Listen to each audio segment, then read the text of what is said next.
नमस्कार. आज आपल्यासमोर एक आगळा वेगळा कार्यक्रम आम्ही सादर करणार आहोत. माधवी नाटेकर यांनी 25 वर्षापूर्वी दोन काव्यसंग्रह प्रकाशित केले. एक म्हणजे बीजांकुर आणि दुसरा म्हणजे चाश. या दोन काव्यसंग्रहातल्या निवडक कविता माधवी नाटेकर सादर करणार आहेत. आणि त्याच बरोबरीनं त्या कवितांना अनुसरून आपल्याला माहिती असलेली आपली आवडती काही गाणी याच सोबतीनं सादर केली जाणार आहेत. या कार्यक्रमाचं निवेदन केलेलं आहे डॉक्टर श्रीनिवास नाटेकर यांनी. आणि या कार्यक्रमामध्ये सहभाग जो आहे तो आता सांगतो. या कार्यक्रमासाठी गीत गायन अभिषेक तेलंग, सौ स्मिता पंडित आणि सौ तिथिरा अभिषेक तेलंग यांनी केलंय. याच्यासाठी संगीत साथ जी आहे त्याच्यामध्ये सिंथेसायझर अविनाश इनामदार, तबला परेश पेठे, ऑक्टोपॅड किरण ठाणेदार आणि हार्मोनियम अंजली तेलंग. या कार्यक्रमासाठी साऊंड सिस्टीम राजू सुपेकर यांची होती. आणि हा कार्यक्रम 12 एप्रिल 2025 रोजी डॉक्टर मिलिंद किल्लेदार यांच्या सभागृहामध्ये सादर केला गेला. या कार्यक्रमाची युट्यूब आवृत्ती आता आम्ही आपल्यासमोर प्रस्तुत करत आहोत.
गजाननाला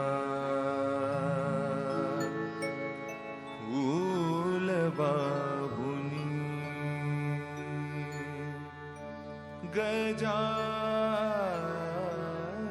गजाननाला फूल बाहुनी वंदन मी केले मनोमनी मी तुझ्या स्मृतीचे चिंतन मी केले देवा वंदन मी केले देवा वंदन मी केले गजाननाला फूल बाहुनी गजाननाला फूल बाहुनी वंदन मी केले मनोमनी मी तुझ्या स्मृतीचे चिंतन मी केले देवा वंदन मी केले देवा वंदन मी केले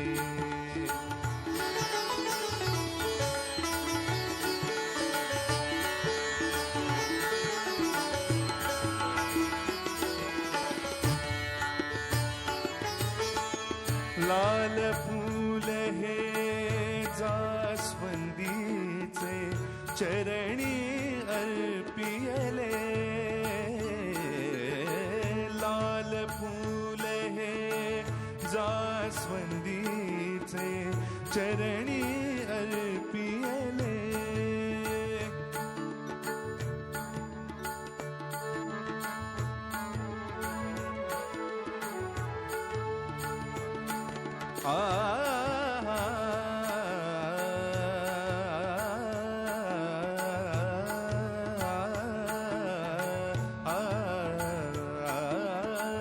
लाल फूल हे जास्वंदीचे चरणी अर्पियले हृदय पुष्प हे माझ्या मनीचे, हृदय पुष्प हे माझ्या मनीचे, तुला समर्पियले, तुला समर्पियले देवा, वंदन मी केले देवा, वंदन मी केले देवा, वंदन मी केले.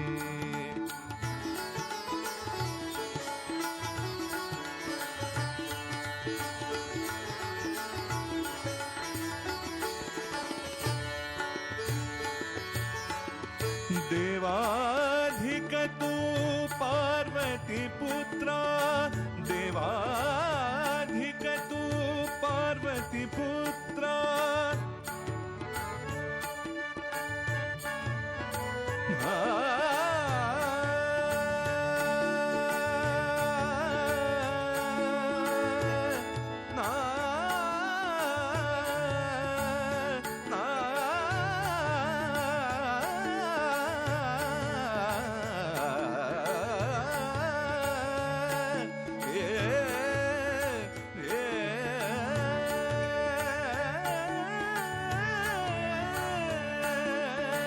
देवाधिक तू पार्वती पुत्रा, निर्मिती केली अनेक रत्ना, सरस्वतीने तिज सजवियले, सरस्वतीने तिज सजवियले, प्रेम भरे मी तुलाच दिले देवा, वंदन मी केले देवा, वंदन मी केले. गजाननाला फूल बाहुनी, गजाननाला फूल बाहुनी, वंदन मी केले. मनोमनी मी तुझ्या स्मृतीचे चिंतन मी केले देवा, वंदन मी केले देवा, वंदन मी केले, वंदन मी केले, वंदन मी केले.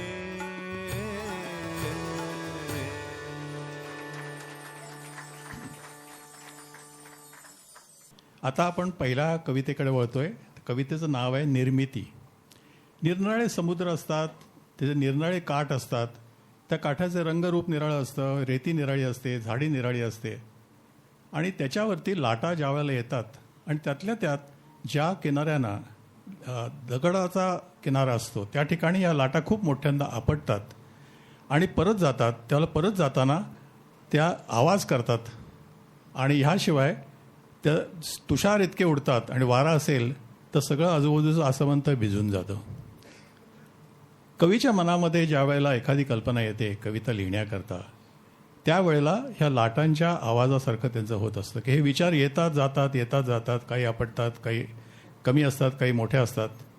तर असंच कवीच्या मनात काय होतं आणि कवीच्या मनात ही घालमेल कशी होते ते आपल्याला आता आपण या कवितेमध्ये ऐकणार आहोत. कवितेचं नाव आहे निर्मिती. वेगवान लाटा जशा समुद्रकाठावर येऊन धडाधड आदळतात, वेगवान लाटा जशा समुद्रकाठावर येऊन धडाधड आदळतात, तसेच माझे गलबललेले विचार माझ्या मनाच्या काठावर येऊन आदळतात आहेत. दिवस उगवला मालवला, दिवस उगवला आणि मालवला, परत उजळत मावळला. अजून शांत वाटत नाही, खळबळ शांत होत नाही. ती अशांतता शब्दबद्ध करण्यासाठी शब्द आकार घेत नाहीत. कविता साच्यात बसत नाही, कविता साच्यात बसत नाही. ही तळमळ तगमग मनाचा बांध फोडू पाहते. जीव घालमेलतो, डोळ्याच्या कडा ओलावतात. ओठा आत उठलेले काहूर ओठाबाहेर पडत नाही. पेटलेल्या मनाचे मोहोळ शांत होत नाही. पेटलेल्या मनाचे मोहोळ शांत होत नाही. कविता साकारत नाही. कविता साच्यात बसत नाही.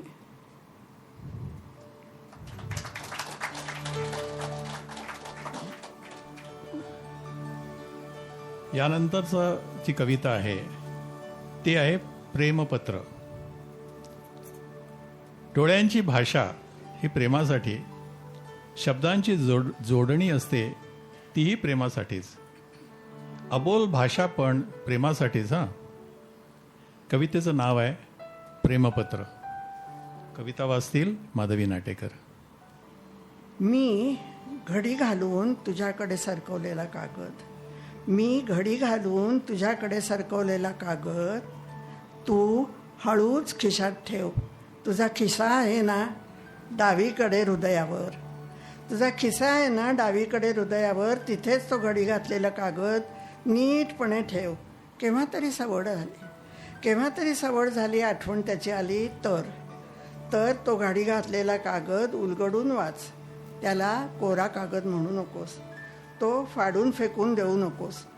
ही शब्दलिपी माहीत नसली, कधी पाहिली नसली तर तू माझ्याकडे ये. तू माझ्याचकडे ये. कुठल्याही शास्त्रज्ञाकडे गेलास तरी त्याला ही लिपी, हे कोडे समजणार नाही. शास्त्रज्ञ, अर्थज्ञ, गणितज्ञ कोणी असला तरी त्याला हे गणित सुटणार नाही. तू रिकामाच परत येशील. त्या फार फार शहाण्यांना देखील ह्या कागदावरच्या लिपीचा अर्थ वाचता येणार नाही. तू माझ्याकडे ये.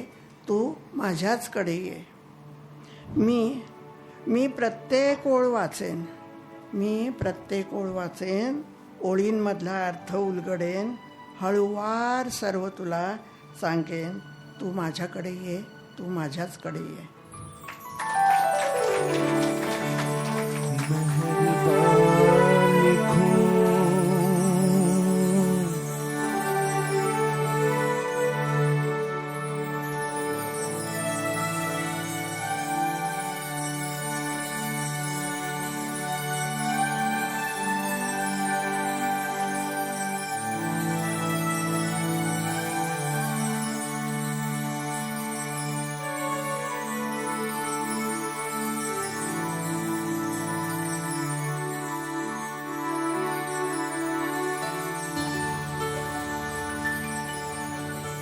मेहरबान लिखूं,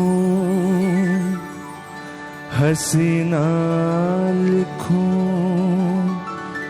या दिलरुबा लिखूं. हैरान हूँ कि आपको इस खत में क्या लिखूं. ये मेरा प्रेम पत्र पढ़कर कि तुम नाराज ना होना, कि तुम मेरी जिंदगी हो, कि तुम मेरी बंदगी हो. ये मेरा प्रेम पत्र पढ़कर कि तुम नाराज ना होना, कि तुम मेरी जिंदगी हो, कि तुम मेरी बंदगी हो.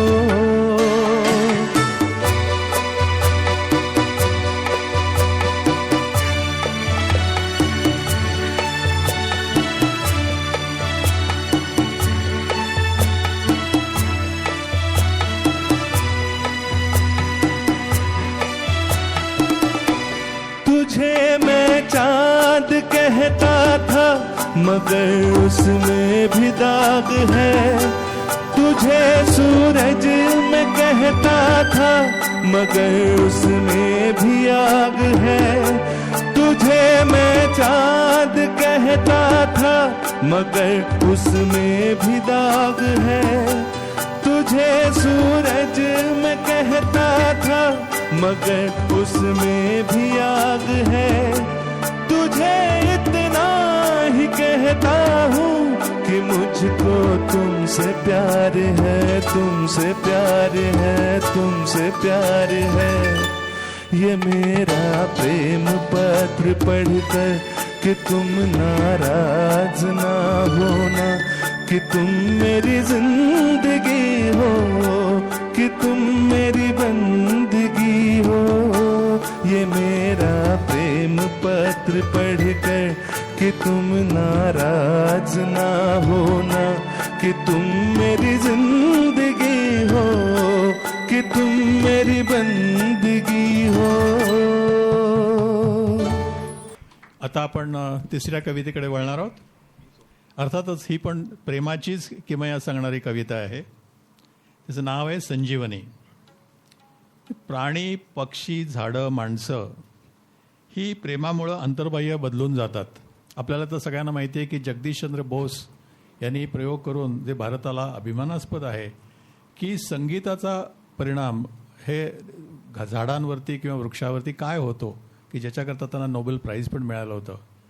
पण आपण जी आता कविता वाचणार आहोत त्याच्यामध्ये तुम्हाला लक्षात येईल की कवीच्या आणखीन एक नवीनच शोध त्यांनी लावलेला आहे की कशाने झाडांवरती काय परिणाम होतो. मला स्वतःला ही कविता सगळ्यात जास्त, माधवीची ही कविता मला सगळ्यात जास्त आवडते. मी जास्त काही त्याच्याबद्दलचं न बोलता मी त्याला विनंती करतो की तू ही कविता ऐकव. इवल्याशच्या बीजातून कोंब फुटला. इवल्याशच्या बीजातून कोंब फुटला, बघता बघता वाढू लागला. मोठा गेंदेदार झाला, वाऱ्यावर डोलू लागला. माणसं आश्चर्याने बघू लागली, बघता बघता वेडावून गेली. वृक्ष सुखाने डोलत होता, मंद झुळकीने झुलत होता. वृक्ष सुखाने डोलत होता, मंद झुळकीने झुलत होता. अरे पण ह्याला ना फळ ना फूल, प्रसंग निसर्गाची कशी भूल. वाढले जरी ते गेंदेदार, ना काही उपयोग ना ये बहार. एकदा मात्र गंमत झाली, एकदा मात्र गंमत झाली. सर्व दूर शांत रात्र झाली. एक प्रेमी युगल तेथे आले, वृक्षाखाली त्या विसावले. प्रेमाची भाषा फुलू लागली, वृक्षाची मान डोलू लागली. प्रेमाची भाषा फुलू लागली, वृक्षाची मान डोलू लागली. प्रेमाची बात हृदयी ठसली, पहाटे वृक्षावर फुले फुलली. भरून फुले वाऱ्यावर डोलली, पहाटे वृक्षावर फुले फुलली.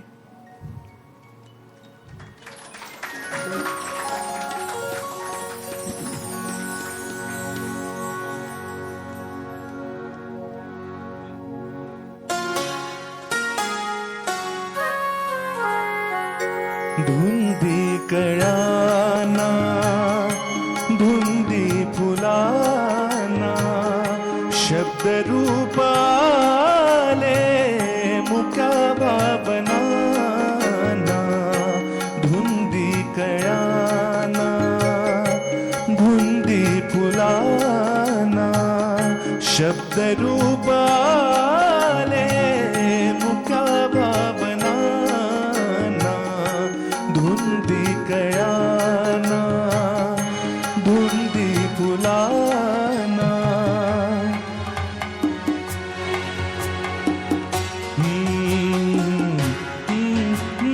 ओ ओ ओ.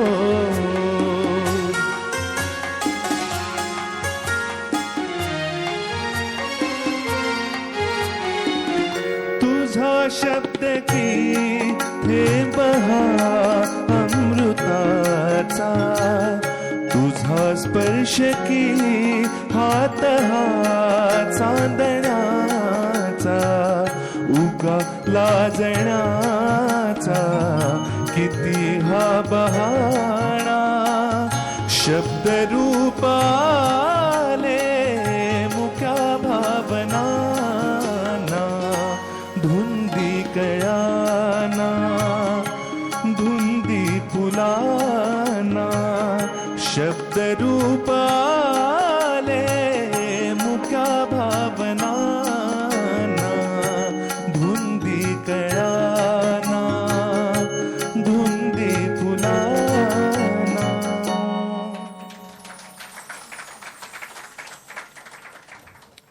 मंडळी, काळ आता असा आलेला आहे की एखादी स्वप्नपूर्ती असेल हे मला पाहिजे म्हणून चैनी करता प्रत्येक जणच आता कर्ज घेतो. आणि किंबहुना कर्ज ज्याचं जास्त त्याचं समाजामधलं स्थान जास्ती, असं उलटं झालं आहे. पण एक काळ असा होता मंडळी की कर्ज घेणं हा अपमानकारक शब्द होता. अगदी गरज असेल तरच घ्यायचा आणि घर बांधण्याकरता किंवा व्यवसायाकरता घ्यायचा आणि ते शक्य तितक्या ते सांगताना संकोच वाटायचा की मी कर्ज घेतलंय म्हणून. आता ते कमीपणाचं असं त्यावेळेला वाटायचं आणि क्लेशदायक होतं जे कर्ज घ्यायचे त्यांना. त्या काळात सुचलेली, म्हणून मी हे मुद्दाम का सांगितलंय की तुम्हाला ही कल्पना आहे, ही जुनी कल्पना आहे की ज्या वेळेला कर्जाबद्दलची ही अशी भावना समाजामध्ये होती. त्या काळामध्ये सुचलेली ही कविता आहे. कवितेचं नाव आहे अर्थातच कर्ज. तू मला भेटतोस, कामाची यादी देतोस आणि म्हणतोस वेळ नाही, मला मुळीच वेळ नाही. तू मला भेटतोस, कामांची यादी देतोस आणि म्हणतोस वेळ नाही, मला मुळीच वेळ नाही, मी कर्जात गहाण आहे. बोलताना कधी विचार केलास कुठेतरी केव्हा तरी कसेही गहाण आपण सर्वच आहोत. मुला माणसांच्या प्रेमात गहाण पडलेले अनेक, मानवजातीच्या उगमापासून अनंतापर्यंत नात्या गोत्यांच्या देणावळीत आपण कायमच सर्व गहाण आहोत. पण सर्वात सोपं पैशाचं कर्ज व्याजासह देऊन फिटतं. प्रेमाचं कर्ज वाढत जातं, देता देता बेरीज करतं. चक्रवाढीनं वाढत जातं तेव्हा त्याचा गुणाकार करतं. ऐकलीस का कधी कहाणी मीरा मधुरा प्रेमाची? मुरलीधर नटनागर मीरेच्या भक्तीत गहाण. तसाच माझ्या प्रेमात तू पडला आहे जन्माचा गहाण. ह्या जन्मी जमणार नाही, पण पुढच्या जन्मी येशील का तुझं गहाण खत सोडवून घ्यायला? माझ्याकरता नाही आहे, माझ्याकरता नाही आहे, कृपा करून लक्षात घ्या. आता गाणं ऐकूया आपण, एक छान गाणं ऐकूया. अभिषेक, वा, मजा आहे.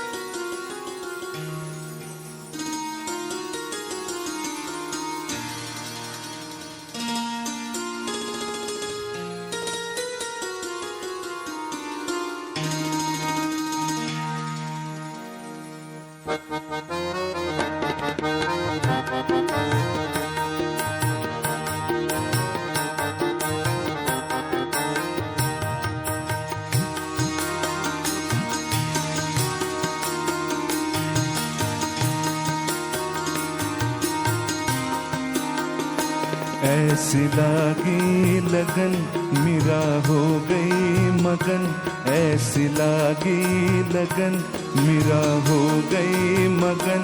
वो तो गली गली हरी गुन गाने लगे. ऐसी लागी लगन मेरा हो गई मगन, वो तो गली गली हरी गुन गाने लगे. हेलो में पली बन के जोगन चली, महलों में पली बन के जोगन चली. मीरा रानी दीवानी कहाने लगे. ऐसी लागी लगन मीरा हो गई मगन.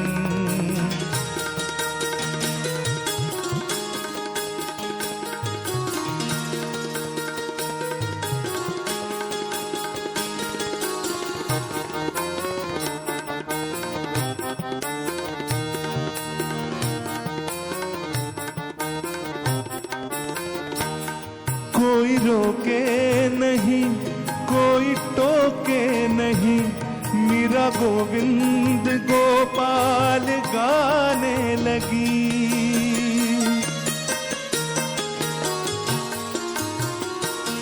कोई रोके नहीं, कोई टोके नहीं, मीरा गोविंद गोपाल गाने लगी. बैठी संतों के संग रंगी मोहन के रंग, मीरा प्रेमी प्रीतम को मनाने लगी. वो तो गली गली हरी गुन गाने लगे.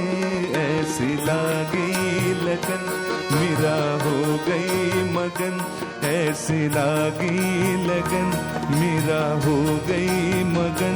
वो तो गली गली हरी गुन गाने लगे. ऐसी लागी लगन मीरा हो गई मगन, ऐसे लागी लगन मीरा हो गई मगन.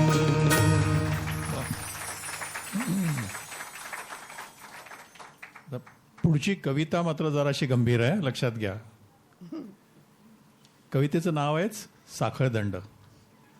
मानवी जीवनातील वेगवेगळी पैलू असतात, अर्थातच ते आपल्याला सगळ्यांनाच माहिती आहे. आणि काही सामाजिक नीती अनितीच्याही कल्पना असतात. तर असंच काहीतरी काय आहे हे या कवितेमध्ये आपल्याला माधवी नाटेकर सांगायचा प्रयत्न करणार आहेत. केसांना बंधन कंगव्याचे, कपाळाला बंधन कुंकवाचे. केसांना बंधन कंगव्याचे, कपाळाला बंधन कुंकवाचे, डोळ्यांना बंधन मनाचे, तोंडाला बंधन लाजेचे, जीवणीला बंधन गोंधणाचे, नाकाला बंधन वासाचे, हाताला बंधन कंकणाचे, पायाला बंधन पैंजणाचे, स्त्रीला बंधन पुरुषाचे, पुरुषाला बंधन संस्कृतीचे, मनाला बंधन नीती अनितीचे, बुद्धीला बंधन माणुसकीचे, शरीराला बंधन समाजाचे, आत्म्याला बंधन शरीराचे. अशा अनेक बंधनात बंदिस्त मानव जनावर आहे की एक सामान्य पक्षी. आणि मग या बंधनातून आपण मुक्तपणाने जर निघालो तर कसं वाटेल ते आता आपण गाण्यात ऐकणार आहोत.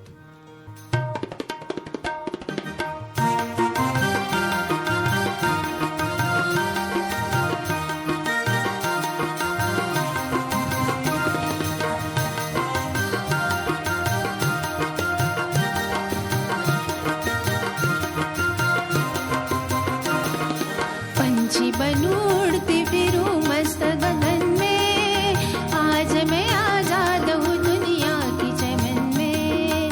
पंछी बनूं उड़ती फिरूं मस्त गगन में, आज मैं आजाद हूँ दुनिया की चमन में.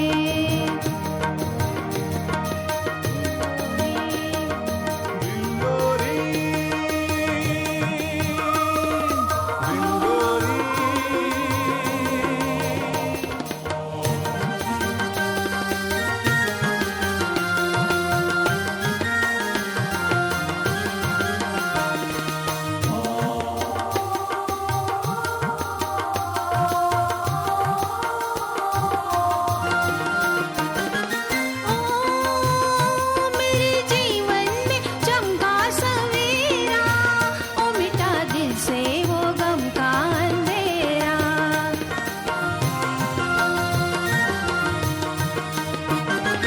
ओ हरे खेतों में गाए कोई लहरा, ओ यहाँ दिल पर किसी का न बहरा.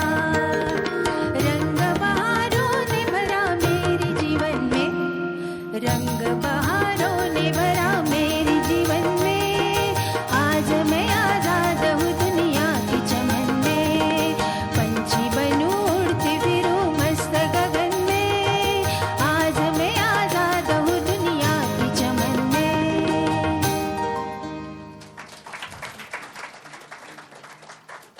काळ बदलला असला आणि अर्थातच जुना काळ जरी गेलेला असला तरी अजूनही स्त्रियांना आयुष्यामध्ये धार्मिक, आर्थिक, सामाजिक अशी बंधनं असतात. आता आपण बंधनाबद्दल ऐकलंच आहे. अशा बंदिस्त स्त्रीचा हा आक्रोश ऐकूया. कविता जरा मोठी आहे कारण त्यानंतर मग आपलं गाणं नाही आहे या बाबतीमध्ये. कविता ऐकूया. ओठात शब्द आहे पण बोलणार नाही, ओठात शब्द आहे पण बोलणार नाही, कानात गीत आहे पण सांगणार नाही. डोळ्यात स्वप्न आहे, डोळ्यात स्वप्न आहे पण रेखणार नाही, हातात जोश आहे घेणार जवळ नाही. पायात नाद आहे पण वाजणार नाही, हृदयात प्रीत आहे पण कोंडणार नाही. लहरी तरंग आहे, लहरी तरंग वाहे, जल शांत शांत आहे, वरुणी स्तब्ध मुखडा अग्नी भरून आहे, अग्नी भरून आहे. केव्हा उडेल भडका मीही अजाण आहे, केव्हा उडेल भडका मीही अजाण आहे. आलेत मेघ भरुनी पाऊस मात्र नाही, अतृप्त ही अशी मी पण सांगणार नाही. ओठात शब्द आहे आपण बोलणार नाही. ही कविता आहे. तर या कवितेच्या बाबतीमध्ये एक असं घडलेलं जी गोष्ट आहे ती मी आता तुम्हाला सांगणार आहे. नागपूरला एकदा माधवी गेली होती. ते तिच्या शब्दात सांगतो, म्हणजे अवतीर्ण चिन्हात बोलतोय असं समजा. मी नागपूरला गेले आणि तिथे त्याच्या अपराच्या म्हणजे मुलीच्या सासूबाई म्हणजे विहीणबाई यांची कविवर्य सुरेश भट यांच्याशी खूप चांगली ओळख होती. तिचा सख्खा मावस भाऊ, तिची बायको ही कविवर्य भटांची मुलगी, तसं नातं होतं. आणि तिचा सख्खा मामा हा तसा जानी दोस्त होता सुरेश भटांचा. त्यावेळेला त्या दोघेही त्यावेळेला एक चूक तिच्या हाती घडली ती म्हणजे असं की तिने एक हस्तलिखित लिहिलं होतं की ज्याचं नंतर पुस्तक झालं.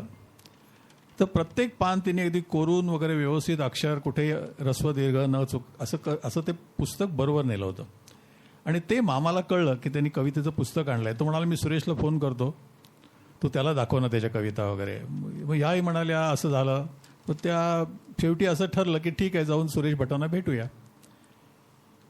माझी कल्पना अशी होती की सुरेश भट हे म्हणजे अतिशय नाजूक प्रकृतीचे, कोमल आवाजाचे, गोरे गोमटे आणि सरळ मऊ नाजूक मखमली असं सगळं असणार असं मला वाटत होतं. प्रत्यक्ष कविवर्य भटांना भेटल्यानंतर लक्षात आलं की सगळ्याच गोष्टी विरुद्ध होत्या. पण सगळ्यात मला आश्चर्य असं वाटलं, एक कुतूहल असं वाटलं की त्यांच्या जवळ एक कप होता आणि त्या कपामध्ये निरनिराळ्या रंगाच्या पेन्सिली आणि 2-3 पेन होते. एक हिरवा, एक पिवळं, लाल. तर हे काय असेल हे मला हे कळत नव्हतं. काळं ज्यांनी सगळं खोडून काढलं माझं. तर त्यांनी मग ते कविता आणल्यानंतर ही चाचरत ते कवितेचं पुस्तक पुढं केलं. त्यांनी उलगडलं आणि मग तिच्या लक्षात आलं की त्याचा उपयोग काय आहे. तो त्यांनी इतकं सुंदर लिहिलेलं याच्यामध्ये सगळ्या उभ्या आडव्या गोल फुल्या सगळं त्या पानांवरती सगळं केलं.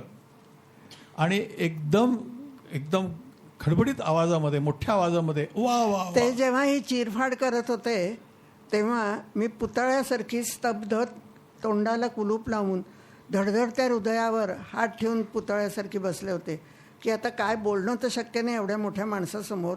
आणि काळ्या रेषा एवढी जाड कुठे हे म्हणजे सगळं ते लिखित तिथे काही दाखवणंही शक्य नव्हतं भावना. आणि गप्प मी बसून राहिले होते. आणि एकदम आवाज आला वा वा वा वा, क्या बात आहे क्या बात आहे, अशी एक कविता होती. त्या कवितेचं नाव होतं निर्लज्ज.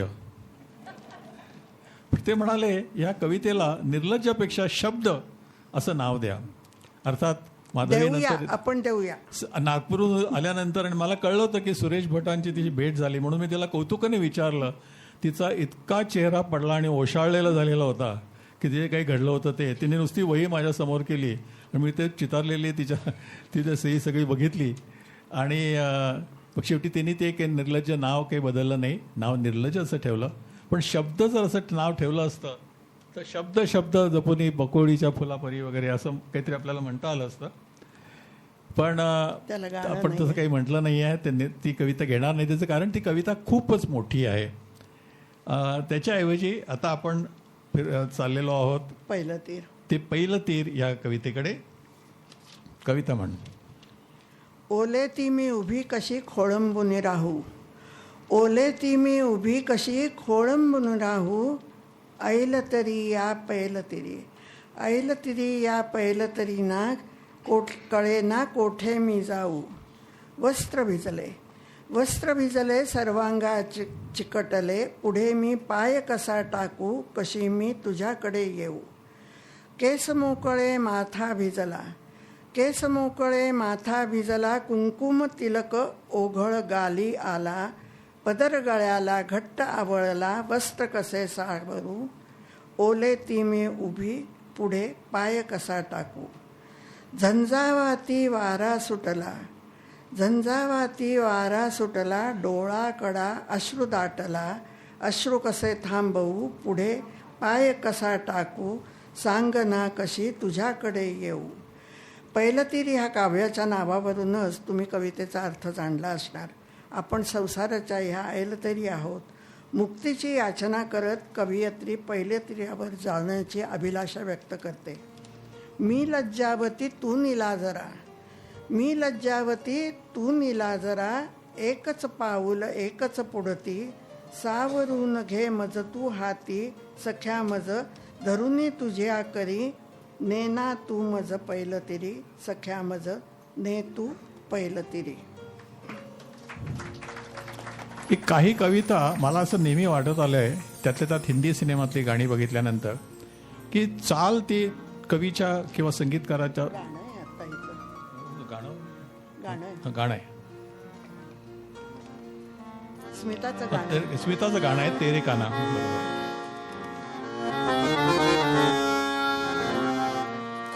तेरे काना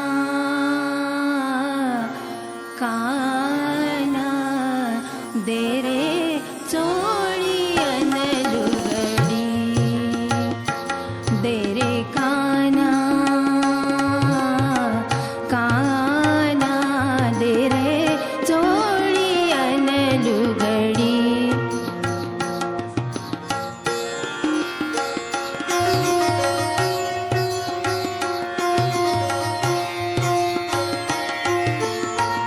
हात जोडिता बंधन तुटले, आ हात जोडिता बंधन तुटले, आता जीवाला मी पण कुठले, आता जीवाला मी पण कुठले, आत्म्याने जणू परमात्म्याला, आत्म्याने जणू परमात्म्याला अर्पण केली कुडी रे, दे रे काना चोळी लुगडी, दे रे काना काना दे रे चोळी अन लुगडी.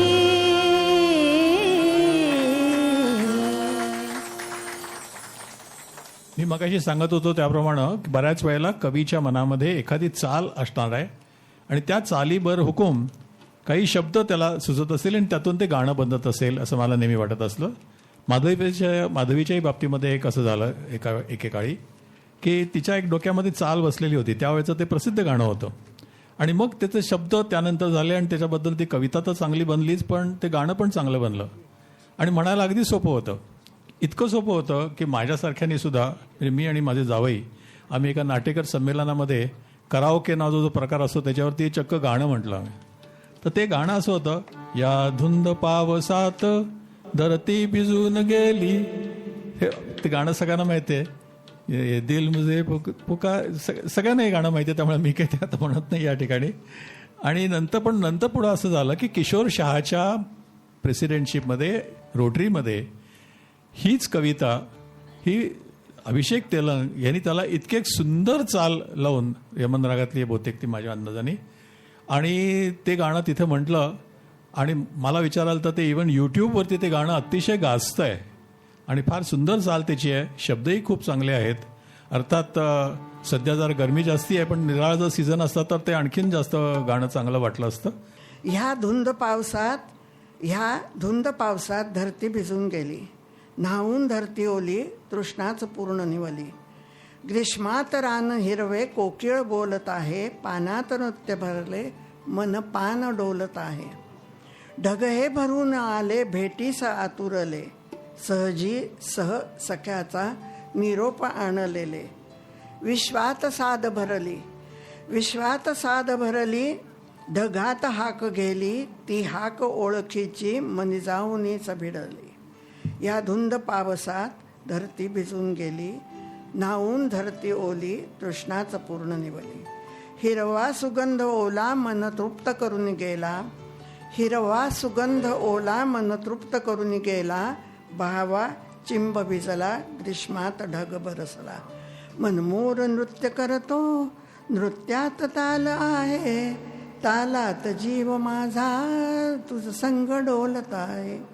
या धुंद पावसात मी मोहरून आले, प्रेमात मी तुझ्या रे, मी चिंब चिंब भिजले, मी चिंब चिंब भिजले, मी चिंब चिंब भिजले.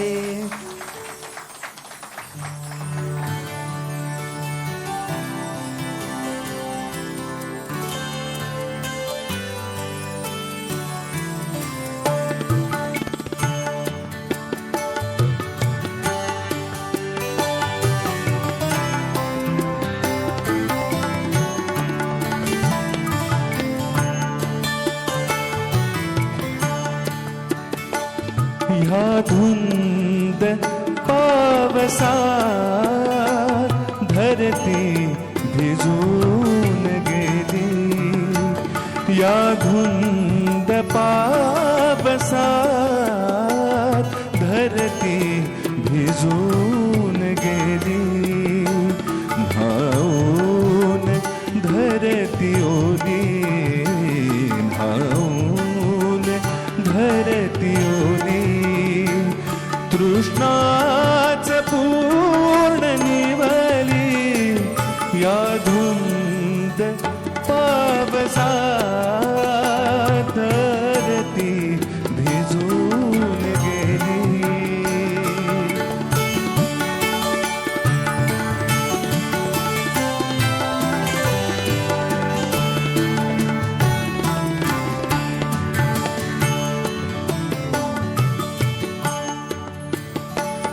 विश्वात साद भरली, विश्वात साद भरली, नभात हाक गेली, विश्वात साद भरली, विश्वात साद भरली, नभात हाक गेली, ती हाक ओळखीची, ती हाक ओळखीची, मनी जाऊनीच भिडली, प्रेमात हाक माझी, प्रेमात हाक माझी, मेघास साद घाली, या धुंद पावसात धरती भिजून गेली, न्हाऊन धरती ओली, न्हाऊन धरती ओली, तृष्णाच पूर्ण निवली, या धुंद पावसात धरती भिजून गेली, धरती भिजून गेली, ती धरती भिजून गेली.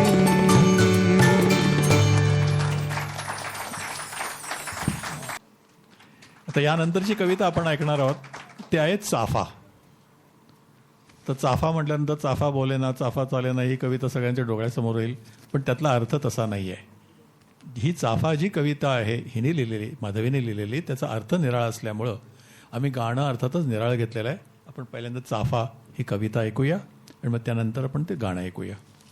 माझा चाफा फुलला, माझा चाफा फुलला, त्याचा अंगणभर वास दरवळला, टप टप अंगावर पडला, सुवास शरीरात विरघळला, सुगंध घेऊन आकाशाला वाऱ्यासंग उडाला, माझा चाफा फुलला. सखेबाई सांगू तुला कसे असे झाले आजला, शब्दच गळ्यात अडकले, शब्दच गळ्यात अडकले, तरी डोळ्यातून माझ्या तू ते वाचले. सखे तुला सारे समजले, अगं तुला घडल्या क्षणी उमजले, कसा माझा चाफा फुलला. बालपणीच्या आठवणीत सुगंधी कुपीत बंद, परकर पोलका झुलता हिंदोळा लालबुंद जास्वंद गुलाबी गुलकंद, चक्राकार गतीत गोल गोल फिरला, चक्राकार गतीत गोलावर गोल फिरला, फेरावर फेर धरला, माझा चाफा फुलला. चाफा जमिनीवर पडला, चाफा जमिनीवर पडला, पायानी चेंगरला, कोमेजला दुखावला. मस्तकी मी धरला, बालपणात घेऊन गेला. बालपणात घेऊन गेला, आठवणीत गुंतवला. माझा चाफा फुलला, माझा चाफा फुलला.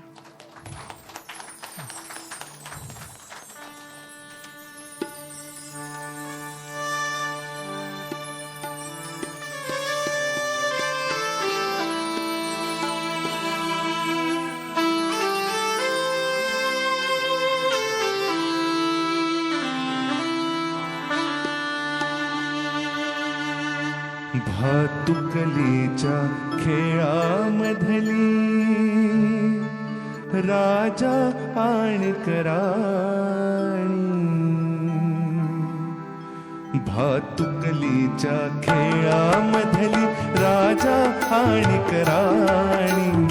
अर्धावरती डाव मोडला, अधुरी एक कहाणी.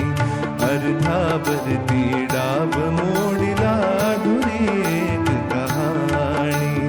भातुकलीच्या खेळामधली राजा आणि कराणी.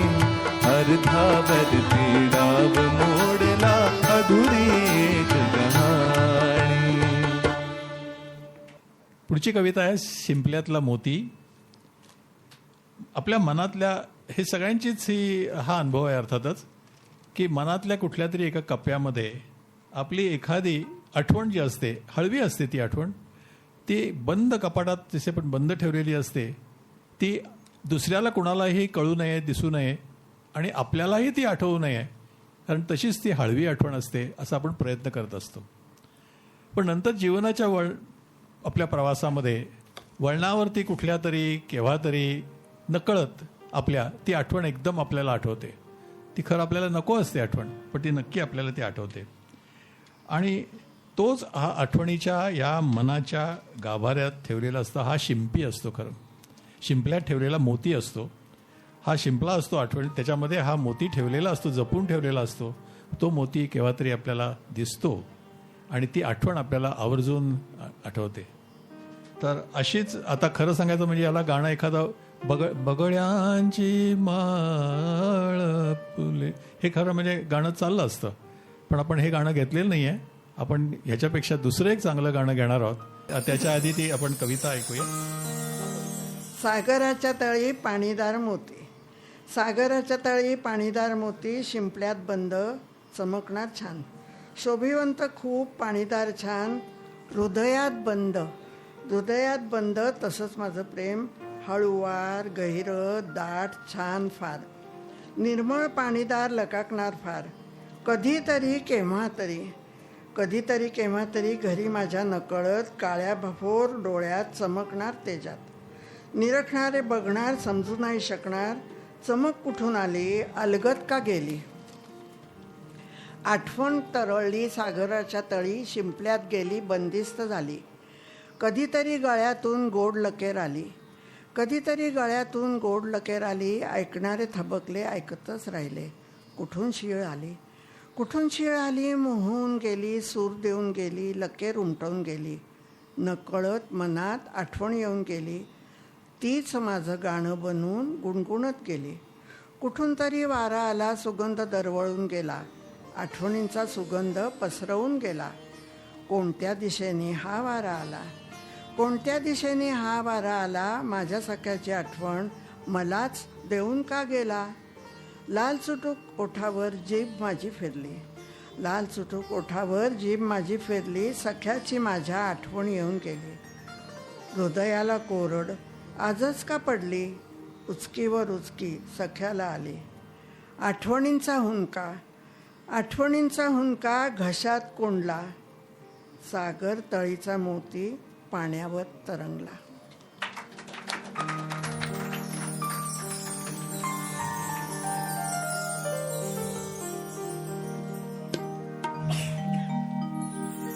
जिंदगी भर नहीं भूलेगी वो बरसात की रात, एक अनजान हसीना से मुलाकात की रात. जिंदगी भर नहीं भूलेगी वो बरसात की रात, एक अनजान हसीना से मुलाकात की रात, जिंदगी भर नहीं भूलेगी।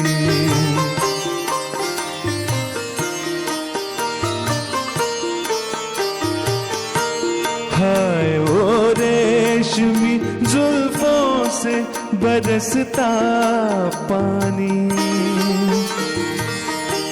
हाय वो रेशमी जुल्फों से बरसता पानी, फूल से गालों पे रुकने को तरसता पानी, दिल में तूफान उठाते हुए, दिल में तूफान उठाते हुए जज्बात की रात, जिंदगी भर नहीं भूलेगी वो बरसात की रात, एक अनजान हसीना से मुलाकात की रात, जिंदगी भर नहीं भूलेगी। अभिषेक, मधुबाला डोळ्यासमोर यायला लागले रे माझ्या. आपण पुढची जी कविता ऐकणार आहे त्याचं नाव आहे पूर्ती अपूर्णतेची. पूर्ती अपूर्णतेची. या ठिकाणी अर्थात तरुण मंडळी कोणी नाहीच आहेत, त्यामुळे मी जे काही वर्णन करणार आहे ते सगळं तुम्हाला माहिती आहे. जुन्या काळी एक पान संस्कृती होती. पान म्हणजे खायचं पान असतं, ती पान संस्कृती होती. आणि ते असं असायचं की माठ असायचा, माठाचा खाली जे पाणी पडायचं त्याच्या खालच्या भांड्यामध्ये पानं ठेवली जायची, खायची पानं, म्हणजे ती ताजी राहतील म्हणून, त्यातल्या त्यात उन्हाळ्यामध्ये आणि अर्थात वराडामध्ये जास्ती. आणि घरामध्ये पानदान नावाचा प्रकार असायचा. चांदीचा असायचा, स्टेनलेस स्टीलचा असायचा, पानाच्या आकाराचा पण असायचा, आणि त्याच्यामध्ये कप्पे असायचे 4-5 असे, आणि त्याच्यामध्ये लवंग, वेलदोडा, जायफळ, गुलकंद असं हे सगळं असायचं, चुना, कात. आणि ते उचलून घेतलं, खालच्या बाजूला पानं असायची. आणि मंडळी तुम्हाला खरंच सांगतो, त्या भरपेट जेवण झाल्यानंतर जे घरामधला जे सिनियर असतील ते अत्यंत प्रेमाने आलेला मित्राकरता, म्हणजे तो एक पाहुणचाराचा अतिशय मोठा प्रकार होता की मित्राकरता जसं पान स्वतः तयार करून त्या यांनी द्यायचं, किंवा सिनियर माणसाने ज्युनियर माणसाला प्रेम दाखवण्याकरता ते आपल्या हाताने करून तो पान ते करून द्यायचं.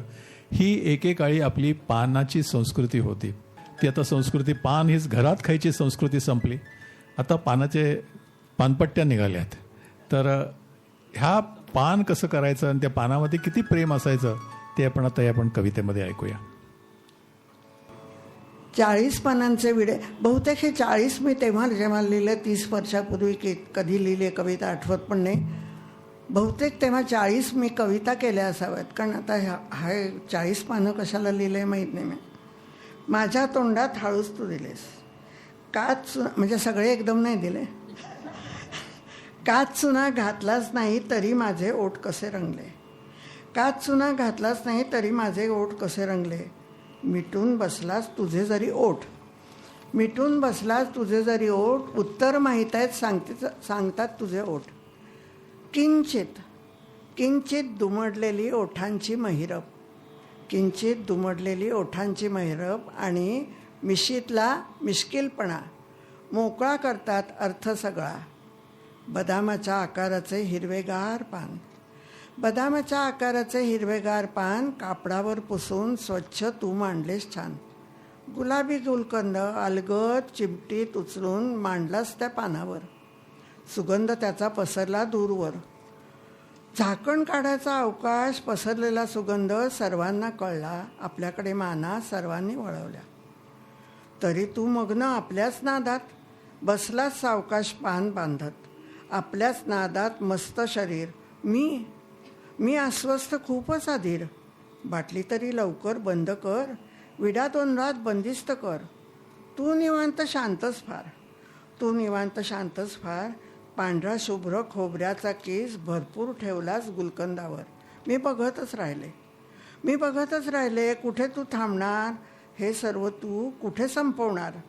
मान खाली, मुद्रा शांत, आपल्याच कामात आपणच मग्न. वेलदोड्याचा दाणा पण वर ठेवलास, पांढरा शुभ्र केस उठून दिसला. गुलाब पाण्याचा शिडकावा पण केला, पुढे कळलेच नाही विडा पूर्ण कसा केला. विडा बांधलास नेटकेपणाने, आकारच त्याचा मोहून गेला. माझी नजर खाली, मी हात पुढे केला. रिकामाच कितीतरी वेळ हात राहिला. हाताला कळ लागली म्हणून नजर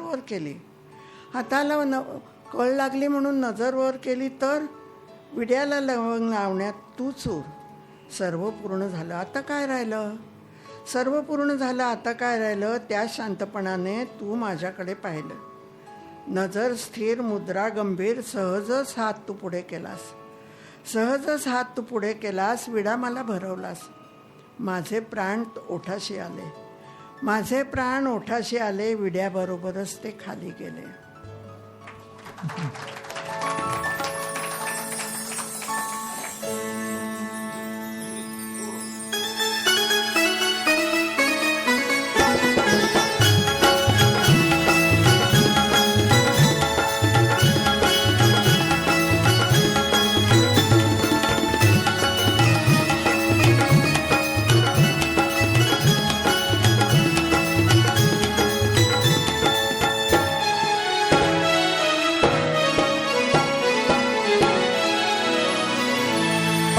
खाए सैया हमारो, सावली सूरतिया होठ लाल लाल. पान खाए सैया हमारो, सावली सूरतिया होठ लाल लाल. हाय हाय मलमल का कुर्ता, मलमल के कुर्ते पे छीट लाल लाल. पान खाए सैया हमारो.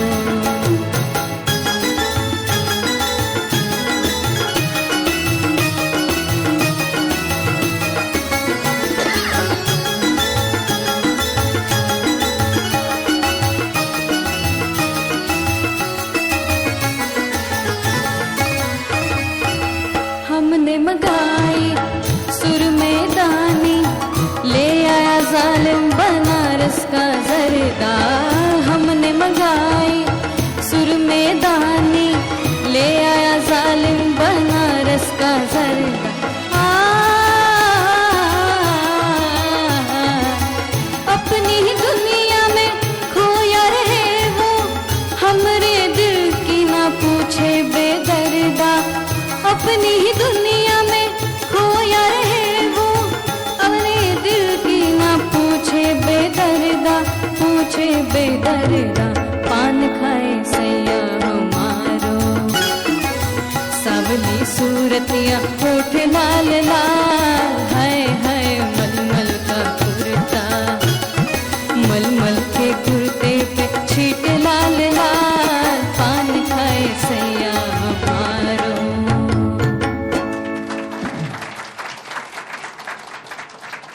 पृथ्वी तलावरील सगळे जे प्राणीमात्र असतात, पक्षी असतात, ते निरनिराळे आवाज करून आपल्या भावना किंवा आपले विचार किंवा काय एकमेकाशी त्यांचं संभाषण ते साधत असतील.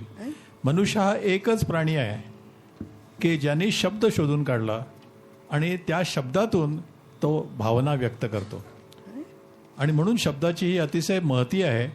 आणि कवीसुद्धा शेवटी काय करतो की तेच शब्द असतात खरं सांगायचं म्हणजे, पण ते पुढे मागे केल्यानंतर त्याचे विचार बदलतात, त्या भावना बदलतात. आणि अशा तऱ्हेने हे कवी आपल्या रसिक, आणखीन ज्यांना भावना आहेत, भावनात्मक अशा मंडळींपर्यंत त्यांचे विचार पोचवतात. तर या कवितेचं नाव आहे सख्या रे. ही कविता लिहिल्यानंतर माधवीला ही कविता आधी लिहिलेली होती आणि त्यानंतर तिने हे गाणं ऐकलं, झुलवू नको हिंदोळा. हे माणिक वर्माने जे गायलेलं गाणं आहे आणि अण्णांचं म्हणजे माडगुळकरांचे शब्द आहेत की ळ असणारे शब्द असणारं असं हे फार प्रसिद्ध गाणं आहे. ते गाणं ऐकलं आणि त्यातल्या भावनांचं साधर्म्य तिला तिच्या कवितेत भासलं. आता आपण कविता आधी ऐकूया, ती काय आहे ती, म्हणजे काय साधर्म्य आहे ते आपल्याला कळेल आणि मग अर्थातच आपण ते गाण्यामध्ये ऐकणार आहोत. रासक्रीडेचा खेळ खेळण्या जाऊ जमुना तरी, रासक्रीडेचा खेळ खेळण्या जाऊ जमुना तरी, सख्या मी आले तुझ्या घरी. फांदी मागून चंद्र बोलवी येना माझ्या घरी सख्या रे जाऊ जमुना तिरी. चंद्रबिंब बघ हसून डोकवी हलते लाटावरी. चंद्रबिंब बघ हसून डोकवी हलते लाटावरी सख्या रे आले तुझ्या घरी. हिंदोळ्यावर मला बसवून झुलवी तुझिया करी सख्या रे आले तुझ्या घरी. प्रीतीची ही हाक आर्त रे प्रीतीची ही हाक आर्त रे ध्यास तुझा गळफास लावी रे. नयनी तुझ्या कोंडू नको रे जाऊ जमुना तिरी आले तुझ्या घरी. जीवाशिवाची भेट होऊ दे जीवाशिवाची भेट होऊ दे उन्मुक्त प्रीतीचे रूप पाहू दे. पुनवेची ही रात्र रंगू दे जमुना जळी हा खेळ खेळू दे. ओढ लागली मला सख्या रे आले तुझ्या घरा.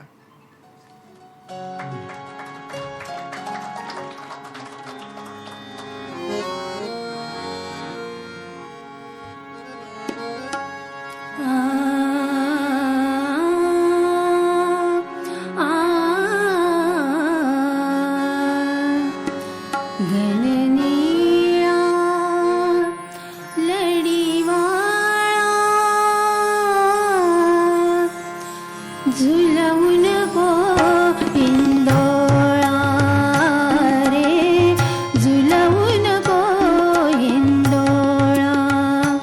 गणनीळा लढीवाळा झुलवून गो इंदोळा झुलवून गो इंदोळा.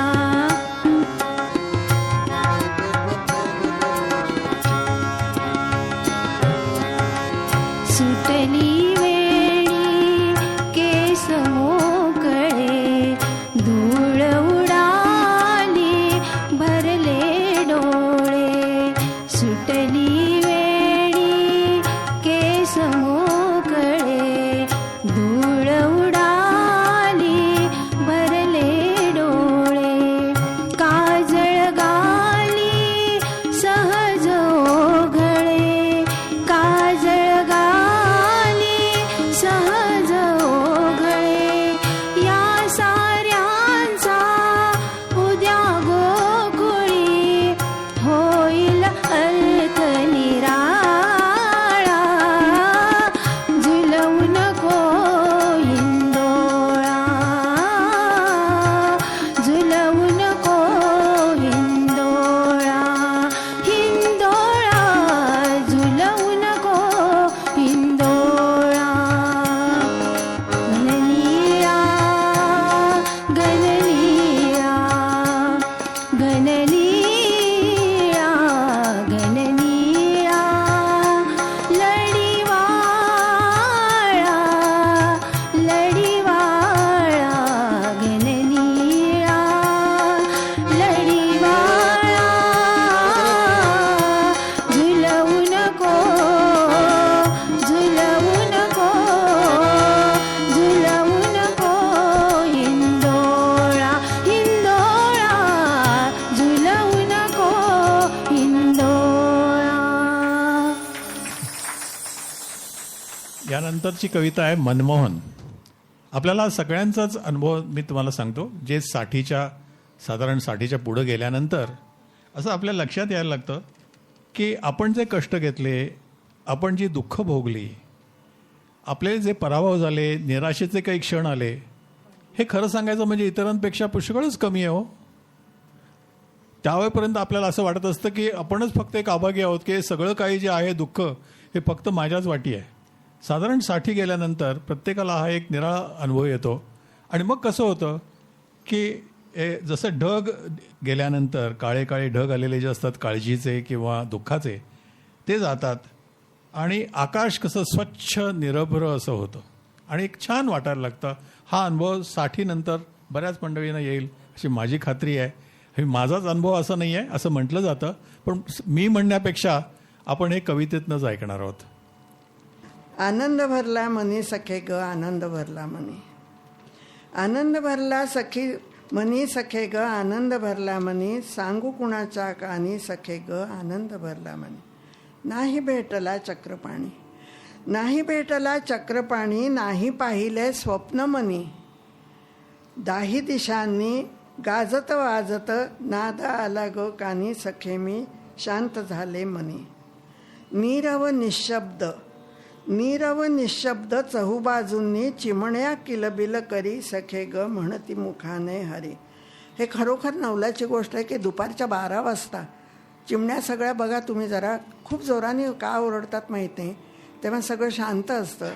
त्या क्षणी असं नीरव निशब्द चहूबाजूंनी चिमण्या किलबिल करी, सखे ग म्हणती मुखाने हरी. मध्यान्नीच्या तप्त दुपारी, मध्यान्नीच्या तप्त दुपारी शीतल सुगंध भरी, सखे ग नवल दाटले मनी. नाव वेगळे रूप आगळे व्यापी पृथ्वीपुरी, नाव वेगळे रूप आगळे व्यापी पृथ्वीपुरी, सखे ग कृष्ण ध्यान हरी, सखे ग कृष्ण ध्यान हरी. आनंद भरला मनी, सखे ग आनंद भरला मनी.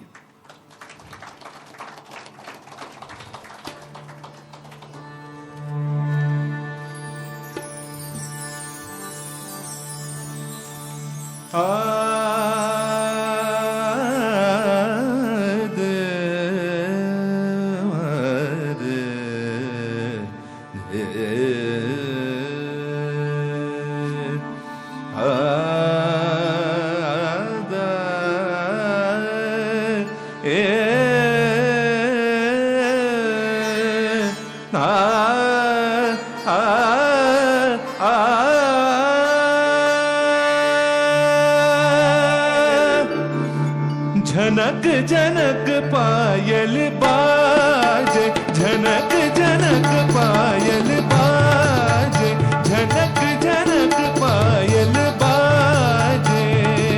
पायलिया गिरुनक जुनक पर, पायलिया गिरुनक जुनक पर, छम छम मनवाना जे. झनक झनक पायल बाज, झनक झनक पा, जनक जनक पा, जनक जनक पायल बाज.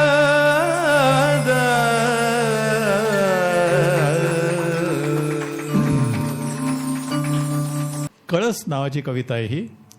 पण ह्या कळस या कवितेच्या संदर्भामध्ये जे प्रत्यक्ष घडलंय आणि ज्याचा मी साक्षीदार आहे म्हणून ही कथा मी सांगणार आहे, हा किस्सा सांगणार आहे.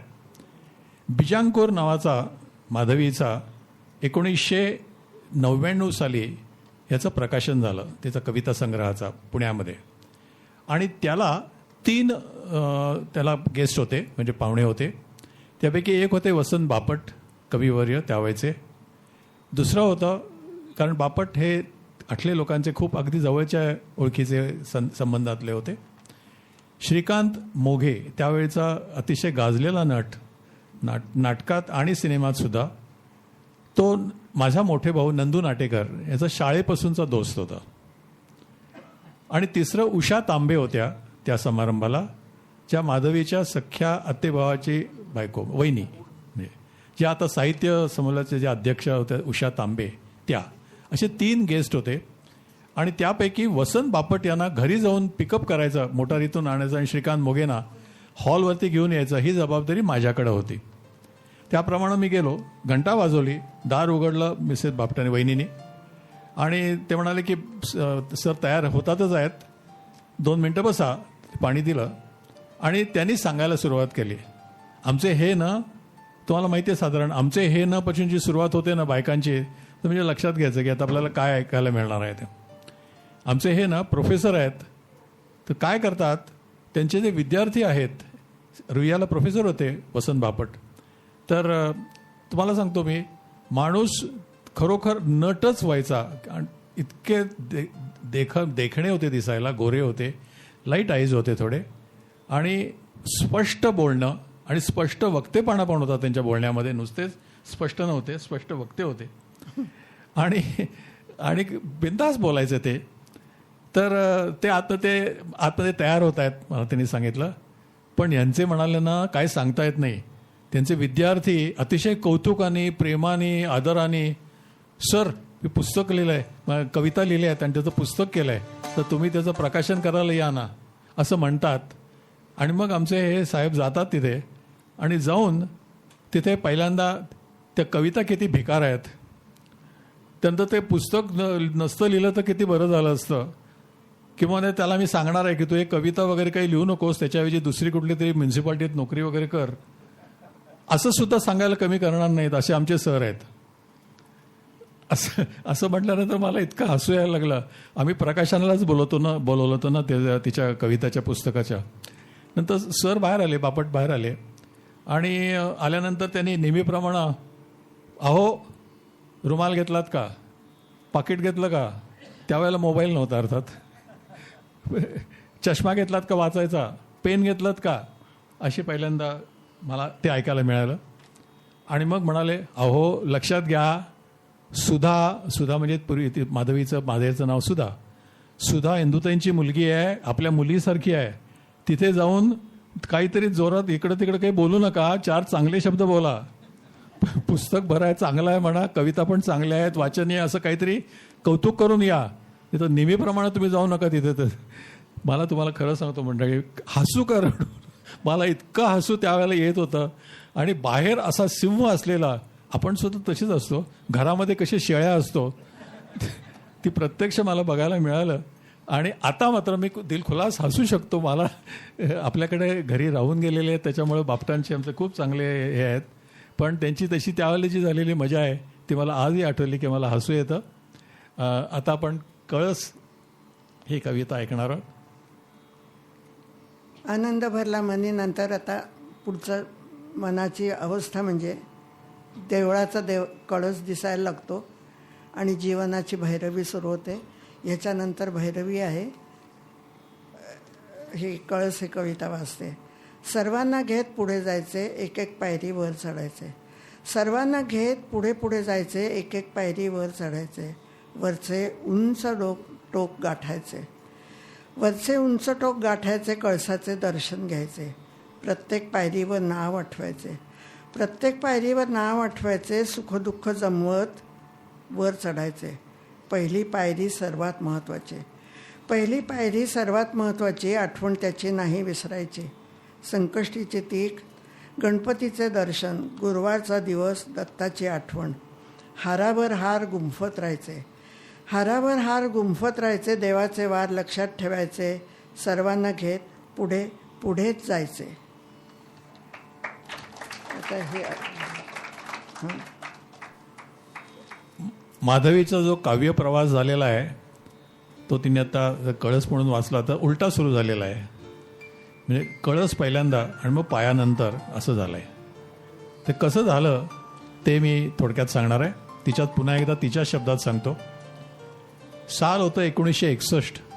अकोल्याहून ती फर्ग्युसन कॉलेजमध्ये त्यांनी हॉस्टेलमध्ये ॲडमिशन घेतली.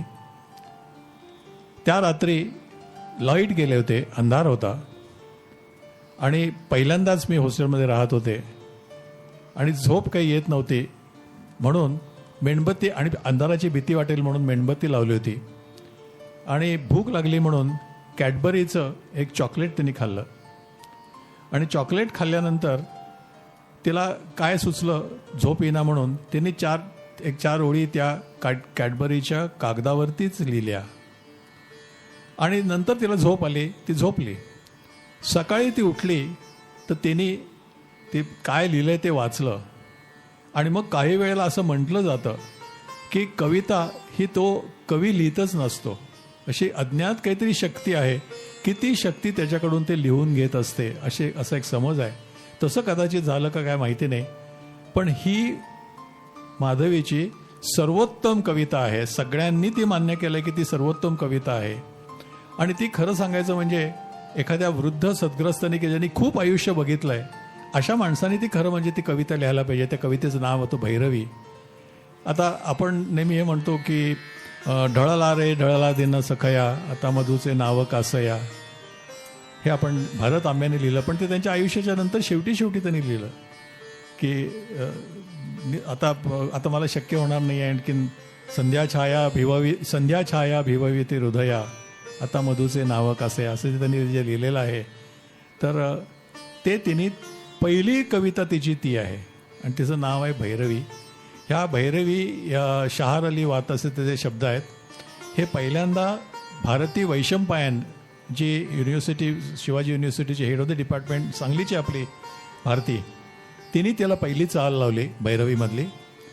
त्यानंतर ही बऱ्याच गायकांनी गायलेली 1996 आहे. साली अभिषेकनी सुद्धा मला वाटतं म्हटलेली आहे, म्हटलेली बऱ्याच ठिकाणी म्हटले. आपल्याकडे सुद्धा संगीत साधनेच्या कार्यक्रमामध्ये सावनी शेंडेनी जो शेवटचा कार्यक्रम झाला त्याच्यामध्ये त्याच्या आधीचा कार्यक्रम असेल रोटरी हॉलमध्ये, तिने ही भैरवी सावनी शेंडेनी पण गायली. त्याचे शब्द अतिशय तुम्ही जर ऐकले तर तुमच्या लक्षात येईल की अतिशय मनाला खरंच अगदी भिडणारे असे शब्द आहेत. आणि भैरवीचं खरं त्याच्यामध्ये रूप आपल्याला सगळं त्या शब्दांमध्ये सुद्धा दिसतं. आणि भैरवी या कवितेच्या वाचनानंतर मात्र अभिषेक तेलंगे कविता ती म्हणजे म्हणणार आहे, त्या अर्थात ती भैरवी रागामधली आहे ती. आणि पहिल्यांदा अर्थात आपण शब्द ऐकणार आहोत. शहारली वात मंदावली ज्योत. ते मेणबत्ती पेटवून ठेवलेल्या ह्याच्यावरनं कदाचित मला ते सुचलं असेल. हे बोलताना जरा हे झालं, मी झोपून गेले आणि गाढ झोपेत केव्हा तरी उठून हे त्याच्यावर लिहून ठेवलेलं होतं. ते बहुतेक ते फडफडणाऱ्या ज्योतीकडे बघून असावं. शहारली वात मंदावली ज्योत, ऐकू येत्यात मिलनाचे गीत. मिलनात संपे रात, ऐकू येत्यात जीवनाचे गीत. संपे एकल्या जीवनाचे संगीत. एक दिसे सर्वात दुजा वाटे अज्ञात. एक दिसे सर्वात दुजा वाटे अज्ञात. मिलन होई तरी त्यात, तेही अदृश्य लोकात. शहारली वात मंदावली ज्योत. जीवाशिवाचे मिलन आतुरला कण कण. जीवाशिवाचे मिलन आतुरला कण कण. परमेशा भेटी लागी ओढ घेई आता मन. शहारली वात मंदावली ज्योत.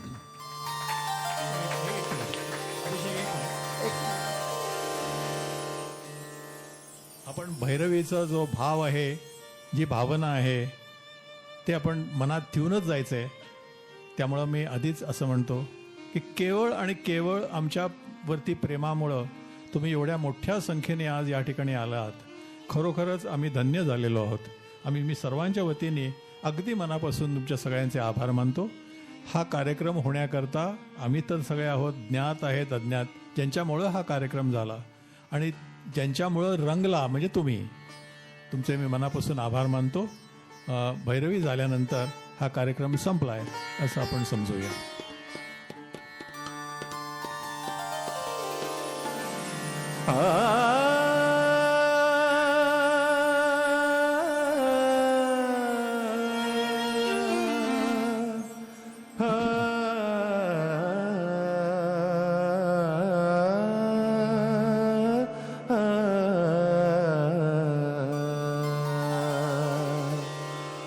लागा चुनरी में दाग छुपाऊं कैसे. लागा चुनरी में दाग. चुनरी में दाग छुपाऊं कैसे. घर जाऊं कैसे. लागा चुनरी में दाग छुपाऊं कैसे. लागा चुनरी में दाग.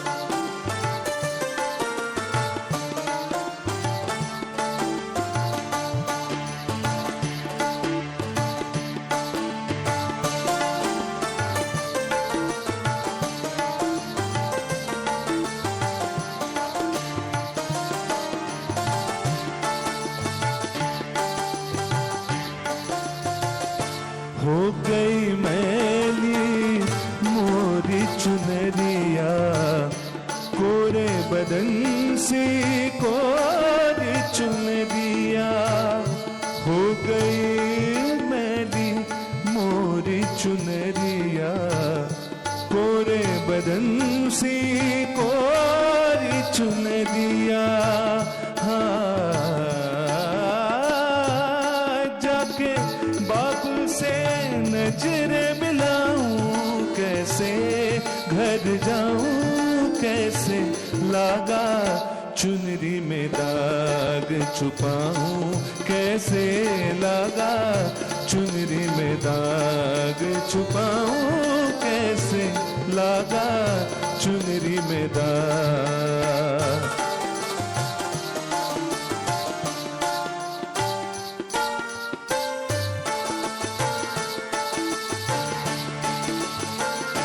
भूल गई सब बचन बिता के खो गई मैं ससुराल में आके भूल गई सब बचन बिता के खो गई मैं ससुराल में आके जाके बाबू से नजर मिलाऊं कैसे घर जाऊं कैसे लागा चुनरी में दाग छुपाऊं कैसे लागा चुनरी में दाग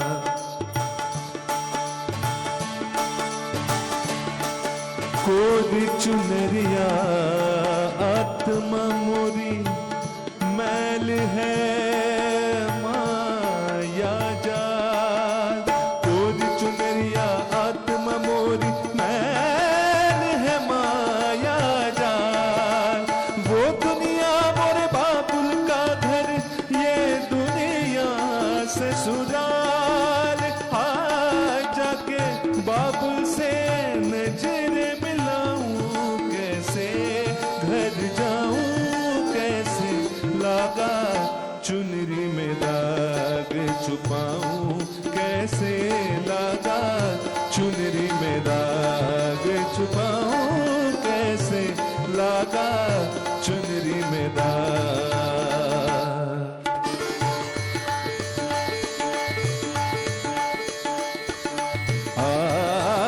din tanana diditanu tanare na din tanana didita nu tadere na din tanana didita nu tadere na din na dere tana dere tata dum dum da da re dani dani din tanana na na din dani tani tani tani din tanana didita nu tanare na din tanana didita nu tadere na सप्त सुरन तीन ग्राम बंसी बाजे रस सानी सानी निधनी धन पमा मग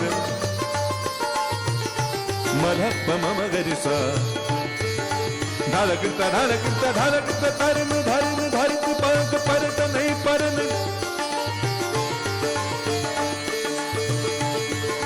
झांझर झनके जन नन नन नन नद दिन तनु नन नन तन तन नद तन नद तनु तन देरे नद तन नद तनु नु तदेरे नद तन नद तनु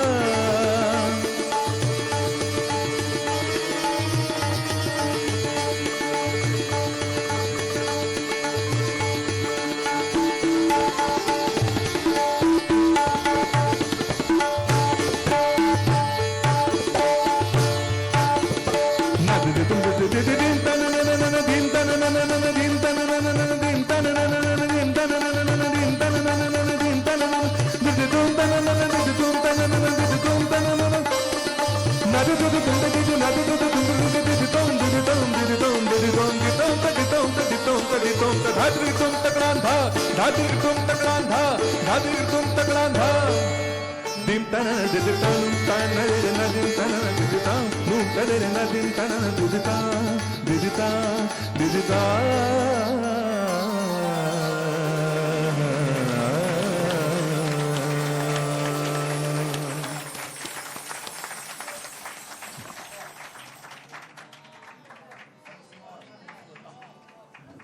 बरोबर 1.5 तासात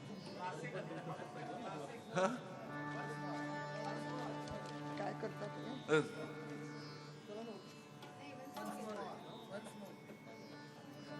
चलो घे घे घे गा कोरी चुनरिया आत्मा मोरी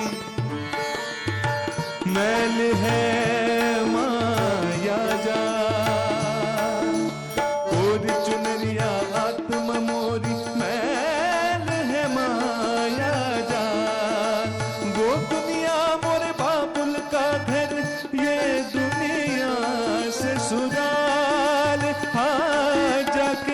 बाबू से नजरे मिलाऊं कैसे, घर जाऊं कैसे, लागा चुनरी में दाग छुपाऊं कैसे, लागा चुनरी में दाग छुपाऊं कैसे, लागा चुनरी में दाग।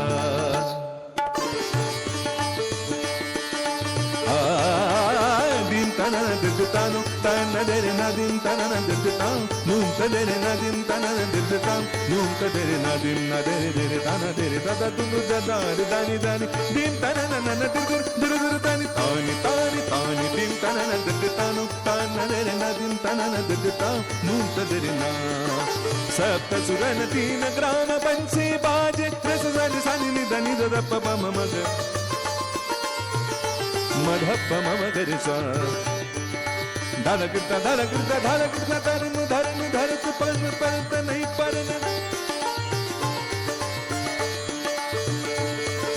झांझर झनके जन नन नन नन नद दिन तनो नन नन तन तन नदिन तन नद तानो तन रे नदिन तन नद ता नूम तरे नदिन तन नद ता